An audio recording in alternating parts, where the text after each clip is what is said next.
He asked me not to tell Tom and Samantha, and I've never told them. But I'm saying it now because This is the story of a daughter who cut off her father for 7 years, and what a senior member of the royal family claims she's been planning all along. In December 2025, Thomas Markle lay in a hospital bed in the Philippines with his left leg amputated, and Meghan Markle sent him a letter. But according to royal insiders, that letter might be part of something much darker, something that's been in the works since 2020, something that could destroy Thomas Markle's reputation forever. December 5th, 2025, brought an 81-year-old man in Cebu, Philippines, to face life-or-death surgery when Thomas Markle, father of the Duchess of Sussex, developed a blood clot so severe that doctors had no choice but to amputate his left leg. The surgery saved his life, but Thomas woke up to a new reality where he was alone in a foreign country, missing a limb, and his famous daughter hadn't spoken to him in 7 years. The hospital in Cebu wasn't some luxury facility with marble floors and private suites, and Thomas had moved to the Philippines in January 2025, far from the spotlight that followed him since his daughter married into the British royal family. When the medical emergency hit, when the blood clot threatened to kill him, when doctors told him they had to take his leg or he would die, Thomas had one person by his bedside: Caroline Graham, a journalist from the Daily Mail on Sunday who had become his friend over the years, who flew from America to be there when his own daughter wouldn't. Thomas's son, Thomas Markle Jr., was also there, having served as his father's caregiver since the stroke in 2022 that took away most of Thomas's ability to speak clearly, leaving him vulnerable and dependent on others. The amputation added another layer of difficulty to an already challenging situation, because now Thomas was an 81-year-old man who couldn't speak properly and had lost his leg, recovering in a foreign country, with his famous daughter thousands of miles away in California, promoting her Netflix Christmas special about the importance of family. To understand what happened next, you need to know how we got here, because Thomas Markle wasn't always estranged from his daughter, and in fact, Meghan once wrote about him with genuine love and admiration that seems impossible to believe now. In 2014, on Father's Day, Meghan posted a tribute on her lifestyle blog called The Tig, where she wrote about their club sandwich and fruit smoothie tradition after her Saturday morning tap and ballet classes, which Thomas took her to religiously, despite working 75-plus hours a week as a lighting director. She described fishing trips along the Kern River and Big Bear Lake to catch catfish or trout and cook it up for dinner. And she talked about the commitment he made to lighting her high school musicals so they felt as grand as a Broadway show. Meghan wrote about this man who came from so little in a small town of Pennsylvania, where Christmas stockings were filled with oranges and dinners were potatoes and Spam, who invested in her future so she could grow up to have so much. Meghan wrote that Thomas helped her turn her bathroom into a darkroom when she was 12 because she wanted to be a photographer, shading her windows in red lighting gels and filling her cabinets with extra jars of fixer. He put gas in her car when she drove from audition to audition, trying to make it as an actress, and she called him the person who believed in her grand dream, well before she could even see it as a possibility. She wrote that her dad taught her to find her light, and she ended the tribute by saying, "To my dad, my thoughtful, inspiring, hardworking daddy, Happy Father's Day." That was 2014, when Meghan was still an actress on the TV show Suits, when she was still building her career, when she still needed her father's support and encouragement. But by 2018, everything had changed, because Meghan had met Prince Harry. She was about to marry into the British royal family, and suddenly her father, who had sacrificed everything for her, became an embarrassment she needed to manage. The breaking point came right before Meghan's wedding to Prince Harry, when Thomas staged paparazzi photographs, apparently hoping to improve his public image before the wedding, hoping to look good for his daughter's big day. When the setup was exposed, the embarrassment was massive. The tabloids had a field day, and Meghan cut off all contact. The wedding happened without him, with Prince Charles walking Meghan down the aisle instead, and 7 years passed without a single conversation between father and daughter. During those 7 years, Thomas suffered that stroke in 2022 that robbed him of his ability to speak clearly, that left him struggling to communicate. that made him vulnerable and dependent on others, and Meghan didn't call.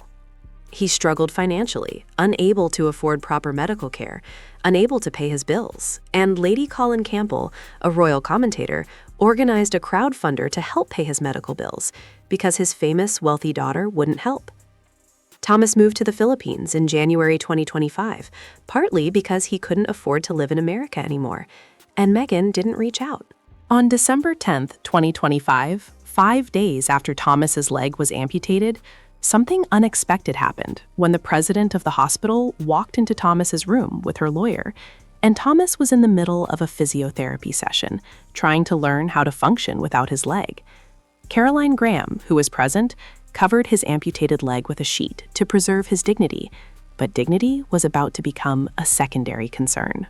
Thomas was asked to sign a legal document confirming that he was about to receive a letter from his daughter, that the letter was sealed, and that it was being personally handed to him. Then came the part that made this moment even stranger. The lawyer said the handover would be videotaped, so the video could be sent to Meghan, which meant Thomas Markle, 81 years old, recovering from having his leg cut off, was given no warning, no time to prepare, no chance to shower or feel fresh, or think about what he wanted to say. Strangers walked in and told him he was about to be filmed, and that footage would be sent to the daughter who hadn't spoken to him in 7 years, and he had no say over any of it. The hospital president and her lawyer were there with a camera, and Thomas's most private moment of receiving communication from his estranged daughter. Caroline Graham later wrote about what happened next, describing how when Thomas saw the letter in its glaringly white envelope, he was physically trembling. The sight of communication from Meghan, after 7 years of silence, after losing his leg, after all the pain and estrangement, made this elderly man shake with fear and anticipation and dread. Caroline moved the letter out of Thomas's sight, placing it next to his uneaten lunch. And that detail, the uneaten lunch, tells you something about Thomas's state, because he's not eating, he's not okay, and now he's staring at a letter from his daughter, terrified of what it might say. For 4 hours, Thomas Markle agonized about opening that envelope. And 4 hours isn't hesitation, but rather fear, because Thomas told Caroline he was scared the letter might contain bad news. After 7 years of silence, after Meghan cut him off completely, after she didn't call when he had his stroke in 2022, after she didn't reach out when he struggled financially, Thomas had every reason to fear what that letter might say. What kind of letter makes a father afraid to open it? And what kind of relationship between a daughter and father results in 4 hours of dread before reading her words? This wasn't anticipation of reconciliation, but rather bracing for impact. When Thomas finally opened the letter, he read it several times, and Caroline Graham, who was still there, asked no questions while Thomas shared nothing about the contents. The silence around what the letter actually said speaks volumes, because if it had been warm, loving, or supportive, wouldn't Thomas have been relieved? And wouldn't he have shared that relief with Caroline, his friend who had flown from America to be at his bedside? Instead, Thomas kept the contents private. And later, when royal editor Roya Nika of the Sunday Times reported on the letter, she revealed something crucial. The letter set out Meghan's feelings regarding her father's decision to give interviews to the media about their relationship years ago. Read that again. Because Thomas Markle is lying in a hospital bed with one leg, he's 81 years old, he's vulnerable and alone, and the letter he receives from his daughter after 7 years of silence, after a life-threatening medical emergency, is about Meghan's grievances, about what Thomas did wrong, about Meghan's feelings, not Thomas's well-being. This is where the story takes a darker turn, and it involves a claim that's been circulating in royal circles for years, something that Lady Colin Campbell, a well-connected royal commentator and author, finally revealed publicly in December 2025. According to Lady Colin Campbell, a senior member of the royal family contacted her with a warning about Meghan Markle, and this royal, who Lady C describes as quite a senior royal, told her that there was concern about what Meghan might do after Thomas Markle dies. The royals' fear, according to Lady C, was that Meghan would make false allegations of abuse against her father once he was no longer alive to defend himself, and the royal asked Lady C to contact Thomas and warn him. The suggestion was that Thomas should give testimony on tape in a legal setting, something that could be used in court after his death if Meghan ever made such allegations. Lady C says this conversation happened in 2020, shortly after an interview with Thomas Markle aired on British television, and she claims the royal asked her to contact Thomas and warn him about this potential threat. Lady Colin Campbell says she did contact Thomas and relay this warning, and Thomas asked her not to tell his other children, Samantha and Thomas Jr., so she kept it quiet until December 2025, when she decided the situation had become too disturbing to stay silent. Lady C also claims that back in 2020, she was approached by someone described as a household name in Britain, acting on behalf of one of Harry's closest associates. And this person allegedly told Lady C that Harry had said Meghan couldn't reconcile with her father because Thomas used to interfere with her. In British English, that word carries a specific and serious implication of sexual abuse.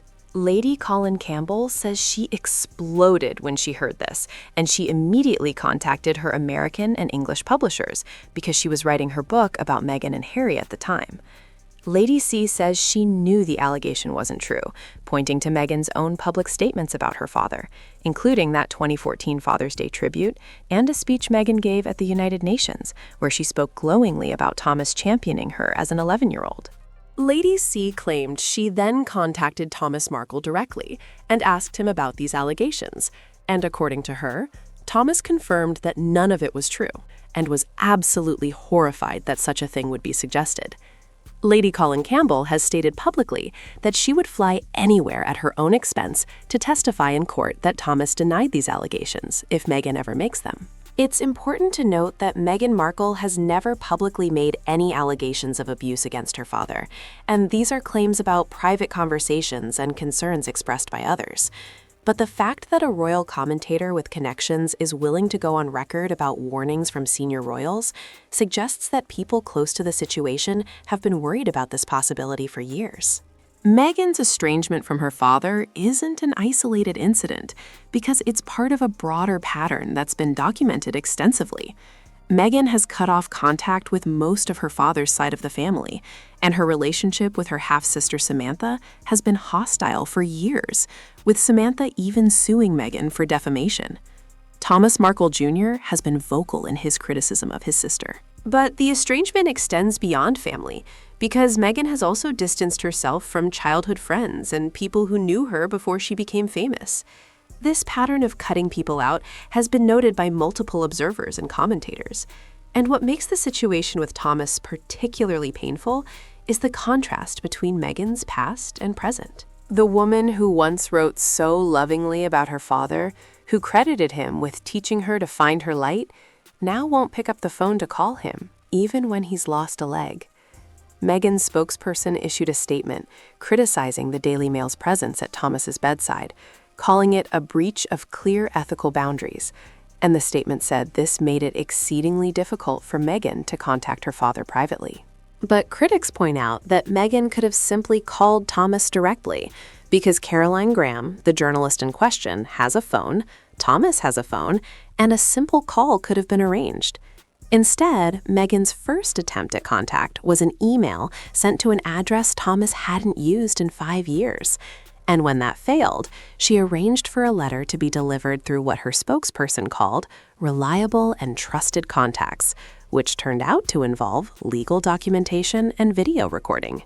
Things got even stranger when representatives from the U.S. consulate in Cebu showed up at Thomas Markle's hospital, and this happened on a Monday in December 2025, after the letter had been delivered.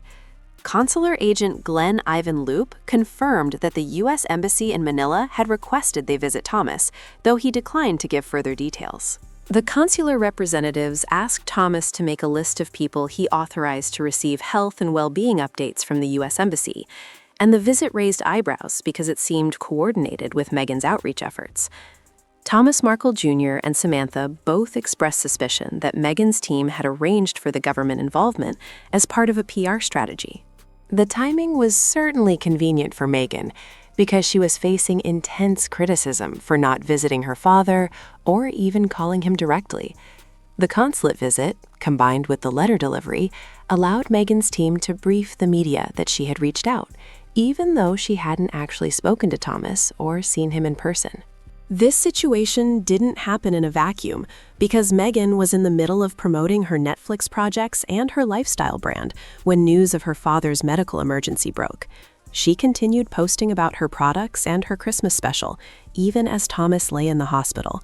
And the Christmas special, ironically, was all about family, about loving one's family, and about nostalgic holiday memories. The contrast between Meghan's public image as someone who values family and her actual treatment of her father couldn't have been more stark. Because Meghan appeared on camera talking about the warmth of family gatherings and the meaning of togetherness, while her actual father, the man who raised her, who supported her, who paid for her education and believed in her dreams, was alone in a hospital with one leg, receiving a letter about her grievances delivered by lawyers with cameras. Thomas Markle Jr. went on his YouTube channel and called his sister's actions a PR stunt designed to boost her failing public image. And he pointed out that Thomas's phone number hasn't changed in 15 years, so there's no excuse for not being able to reach him.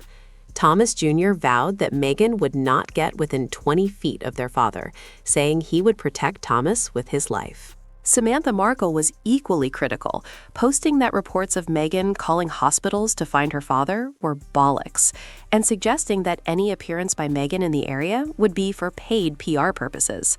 The Sunday Times reported that Meghan has no plans to see Thomas Markle again, even after sending the letter, and the letter itself, according to royal sources, was primarily about Meghan's feelings regarding Thomas's past interviews with the media. In other words, even in this moment of crisis, the focus was on Meghan's grievances rather than her father's well-being. And this aligns with what critics have said about Meghan's approach to relationships. Lady Colin Campbell, who has written extensively about narcissism, suggests that Meghan exhibits classic narcissistic patterns: adoration, denigration, and discard.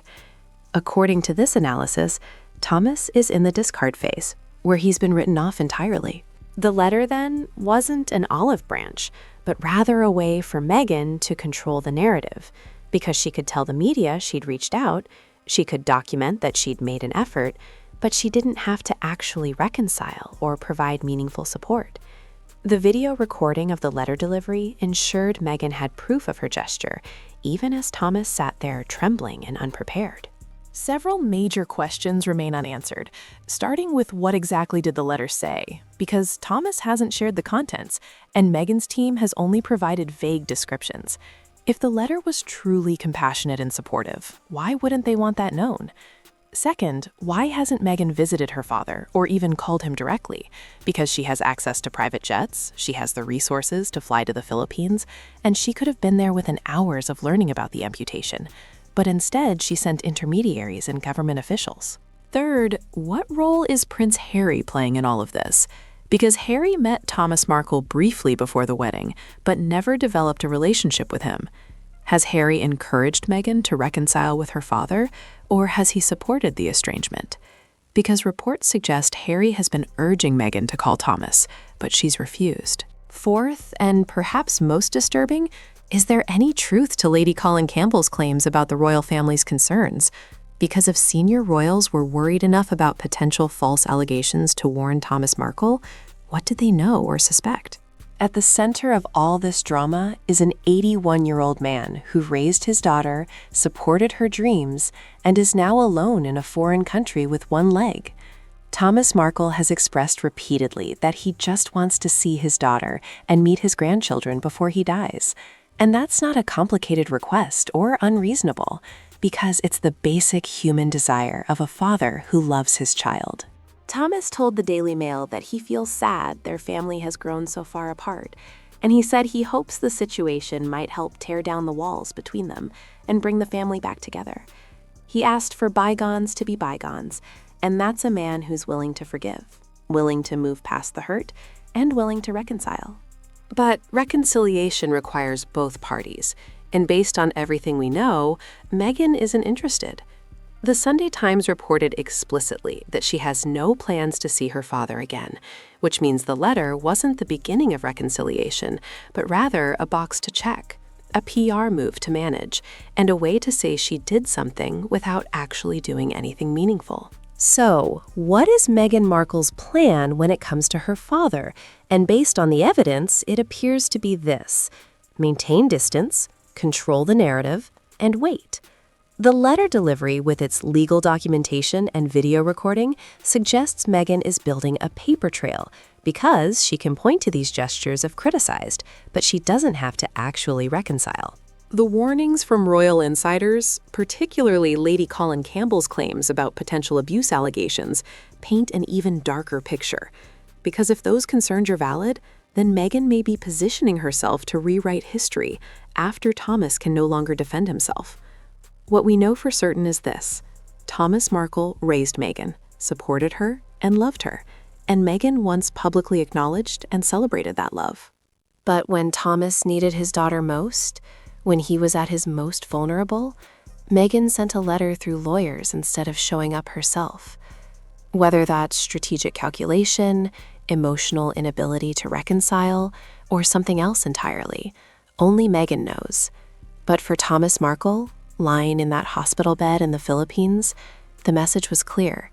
His daughter's pride matters more than his pain, and her image matters more than his life.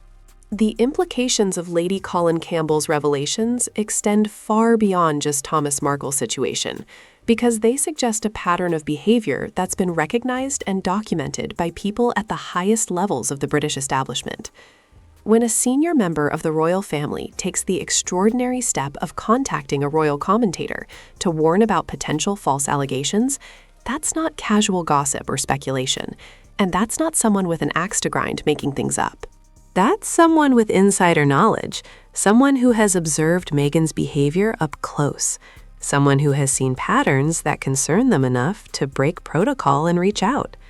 The royal family is notoriously private and protective of their own, so for a senior royal to warn about one of their own members, even a member who had left the family by that point, speaks to the seriousness of their concerns. Lady C's willingness to put her reputation on the line by going public with these claims also matters, because she's not some random internet troll or tabloid hack making things up for clicks. She's a respected author with connections throughout the British aristocracy and royal circles, someone who has written multiple books about the royal family, someone whose information has proven accurate in the past. When Lady says she'll fly anywhere at her own expense to testify in court that Thomas denied these allegations, that's a serious commitment, and that's someone who believes absolutely in the truth of what she's saying. She's not hedging or equivocating, and she's not hiding behind anonymous sources or vague claims, because she's putting herself out there, naming herself as a witness, and offering to testify under oath. The pattern Lady C describes, where Meghan allegedly told Harry that Thomas used to interfere with her, fits with other patterns we've observed in Meghan's behavior. She has a history of rewriting narratives to make herself the victim, of making claims that don't hold up under scrutiny, of presenting a version of events that serves her interests regardless of the truth. Meghan claims she and Harry were married 3 days before their public wedding, and the Archbishop of Canterbury had to publicly correct that false claim. Meghan claims she didn't know much about the royal family before meeting Harry, and her friends contradicted that, revealing she'd been fascinated with Princess Diana for years. Meghan claims she was suicidal and asked for help but was denied, and palace staff disputed that account, saying proper channels and support were available. The pattern is clear. Meghan makes dramatic claims that paint her as a victim that generate sympathy and support that serve her narrative, but when examined closely, these claims often fall apart or get contradicted by people who were actually there. So when Lady C says that Meghan might make false allegations of abuse against Thomas after his death, it's not coming from nowhere, and it's not based on nothing.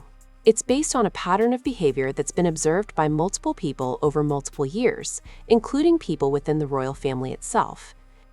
The fact that these concerns were raised back in 2020 years before Thomas's current medical crisis, shows this isn't a reaction to recent events, and this isn't something cooked up to explain Meghan's current behavior. This is something that people close to the situation have been worried about for years, something they saw coming, something they tried to warn Thomas about so he could protect himself. The question now is whether Thomas took that advice, whether he gave testimony that could be used after his death, whether he protected himself against the possibility that his daughter might try to destroy his reputation when he's no longer around to defend himself.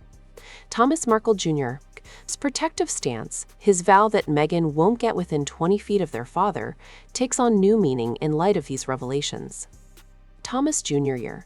isn't just protecting his father from emotional harm or PR exploitation, and he's potentially protecting Thomas from interactions that could later be twisted or misrepresented, from situations that could be used as evidence of abuse or mistreatment. If Meghan visits Thomas and he's confused or disoriented because of his stroke, if he says something that could be taken out of context, if there's any interaction that could be filmed or recorded and later presented as evidence of his abusive behavior, Thomas Jr. wants to prevent that. He's not just being overprotective or paranoid, and he's responding to genuine concerns that have been raised by people who know Meghan's patterns. Samantha Markle's lawsuit against Meghan for defamation also fits into this larger pattern, because Samantha is fighting back against Meghan's attempts to rewrite history and paint the Markle family as toxic or abusive. Samantha knows that if Meghan can successfully establish a narrative where the Markle family is terrible and abusive, then any claims Meghan makes about Thomas will be more believable. That's why the fight over the narrative matters so much. And that's why Thomas Jr. and Samantha are so vocal in defending their father and pushing back against Meghan's version of events. They're not just defending themselves, and they're defending Thomas against accusations that haven't even been made yet, but that they fear are coming. The letter Meghan sent in December 2025, with its legal documentation and video recording, could be seen as part of this larger strategy. Meghan is creating a record, building a paper trail, documenting her attempts at outreach. If she later claims that Thomas was abusive, and that's why she couldn't have a relationship with him, she can point to this letter and say, "I tried, I reached out. But it was too difficult because of what he did to me." The video recording of Thomas receiving the letter captures his emotional state, his trembling, his fear. And if Meghan wanted to, she could present that as evidence of Thomas's guilty conscience, of him knowing what he did and being afraid of being confronted about it. Never mind that Thomas was trembling because he was afraid of being hurt again by his daughter, because he was vulnerable and scared and hoping for reconciliation. And never mind that his fear was about what the letter might say, not about being caught in some past abuse. Meghan could reframe that video to serve whatever narrative she wants to create, and Thomas, who can barely speak because of his stroke, who is elderly and vulnerable, who might not survive much longer given his health issues, might not be around to provide his side of the story. That's the nightmare scenario that Lady Colin Campbell says senior royals were worried about, and that's what they tried to warn Thomas about back in 2020. The timing of Lady C going public with these revelations in December 2025 is also significant because she kept this information private for years, respecting Thomas's request not to tell his other children. But when Thomas had his leg amputated, when Meghan sent that letter through lawyers, when the situation reached a crisis point, Lady C decided the threat was too serious to stay silent about anymore. She's essentially putting Meghan on notice. "We know what you might be planning, we've warned Thomas. We have testimony from Thomas denying these allegations, and if you try to make false claims after his death, there will be people willing to testify against you." Lady C is trying to prevent the destruction of Thomas's reputation by making it clear that such attempts won't go unchallenged. Whether this will be enough to deter Meghan, if that is indeed her plan, remains to be seen.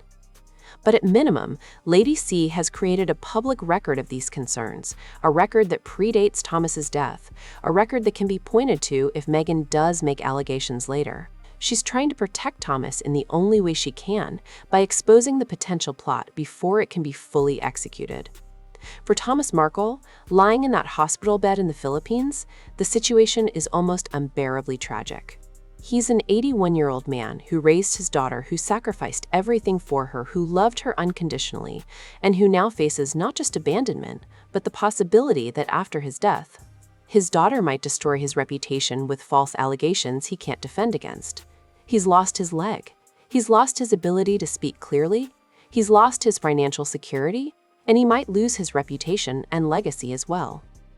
All because he made one mistake in 2018, staging those paparazzi photos, a mistake he's acknowledged and apologized for, a mistake that in no way justifies 7 years of complete estrangement and the potential destruction of his character after death.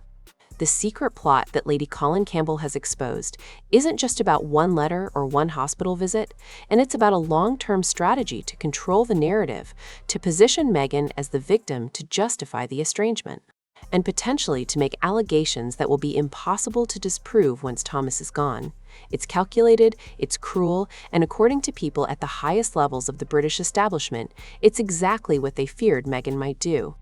Thomas Markle deserves better than this, and he deserves a daughter who would visit him in the hospital, who would call him on the phone, who would show him love and compassion in his final years.